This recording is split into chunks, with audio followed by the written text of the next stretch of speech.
Санхүүгийн зохицуулахаараа өөрөө их чухал байгууллага. Ялангуяа Монгол улсын энэ санхүүгийн зах зээл их очир дутагдaltaй байгаа. Энийг сайжруулах үйл ажиллагааг нь одоо идэвхжүүлэх тал дээр зохицуулахаараа яг ямар ажил хийх гээд байгаагаа бас нэг тайлбарлах хэрэгтэй гэж ойлгож байна. Нийт одоо мөнгөний эргэлт чинь бараг 95-97% банкны систем дээр явж байгаа. За үлдэж байгаа нэг 3% нь байна уу орчим нь. Санхүүгийн одоо бусад үйл ажиллагаа явуулж байгаа хэлбэр жишээ банк ус заамын одоо даатгал гэдэг. Тэгээ энэ санхүүгийн зах зээлийн тэнцвэртэй байдлыг бий болгох санхүүгийн одоо энэ зах зээлийн энэ одоо эдийн засгийн хямрал гэдэг бол үндсэндээ одоо яг банкны систем дээр Монгол улсын эдийн засаг л явж байгаа. Тэгээ энийг ер нь одоо ямар байдлаар яаж одоо тэнцвэржүүлэх, зохицуулах, сайжруулах талаар жишээл одоо зохицуулахаар оны шинэ удирдлагууд юу хийх вэ? Энийг бас нэг бодолцооч. Хоёрдугаар тэгвэл бид нар ингээд санхүүгийн зохицуулах хорооны гишүүдийг дэвшүүлэхээр ингээд оруулж ирдэг. Оруулж ирэхээр бид нар одоо бас л үйл ажиллагаа сайжруул, идэвхжүүл, ялангуяа энэ хоршоотын үйл ажиллагааг сайжруулах талаар чухам юу бодож байгаа, жижиг дунд үйлдвэрлэлийг дэмжих талаар юу бодож байгаа.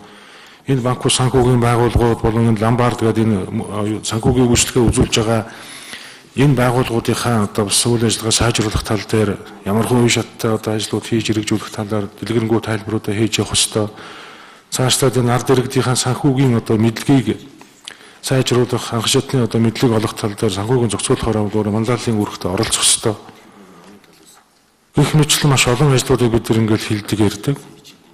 Яг хариуцж байгаа улсууд нь бол товчхон хариулчаад ерөнхий юмнуудаараа гараа явчихдаг. Тэгээ газар дээр очиод санхүүгийн одоо энэ зохицуулах хорооны одоо үйл ажиллагаа бол яг тэр бүхэн дээр байшин дотор яваад өнгөрдөг.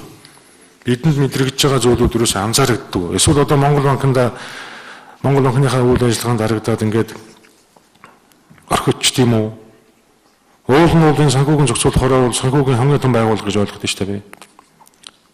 Тэгээ бид энийг бол одоо шинжлэхийн тулд засагтайгаа сая ихэн Батүлэг ярьж байгаа засагтайгаа хамтарч ажиллана.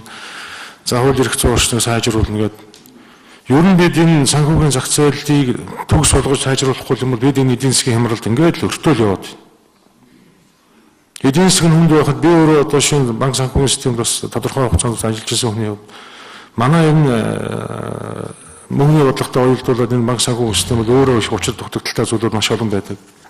Эдийн засгийн хүнд байхад жишээ нь банкны систем 30% гүйцэтгэж явж байгаа гэл олон улсын санхүүгийн байгууллагууд, олон улсын валютын сан, Дэлхийн банк гэдэг энэ нөхдүүдийн хилээд байгаа зүйлүүдийг бид нар бол маш богино хугацаанд бас хийж хэрэгжүүлэх тал дээр бас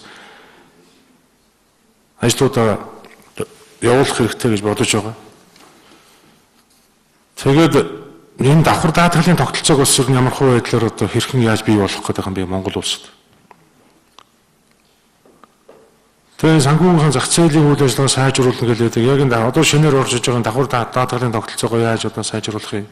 Энийг бас дараагийн энэ эдийн засгийн байнгын орны хурал дээр бас бид бол дэлгэрэнгүй асууж одоо тодруулна. Хоршоотын үйл ажиллагааг бид нар яаж дэмжих юм бэ? Өнөөдөр хоршоог л яриад байдаг, өрхийн үйлдвэрлэгээ яриад байдаг. Яг эцсийн мөч төдөн дээр хүрж байгаа санхүүгийн хүртээмж нь бол их л төвөгтэй байдлаар очдог.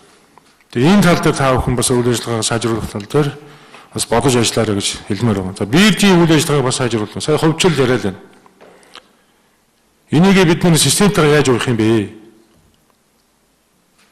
Энэ тал дээр та бүхэн ч гэсэн бас бүр эрс тийм реформын шинжтэй зүйлүүдийг оруулж ирвэл одоо их хурал дээр бид нар бол дэмжмээр байна. Жохон зочир арга хэмжээнүүд авах хэрэгтэй байна.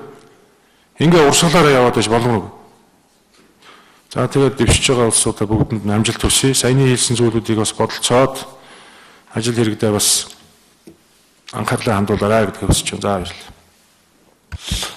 За гişүүд асуулт асууж үг хэллээ.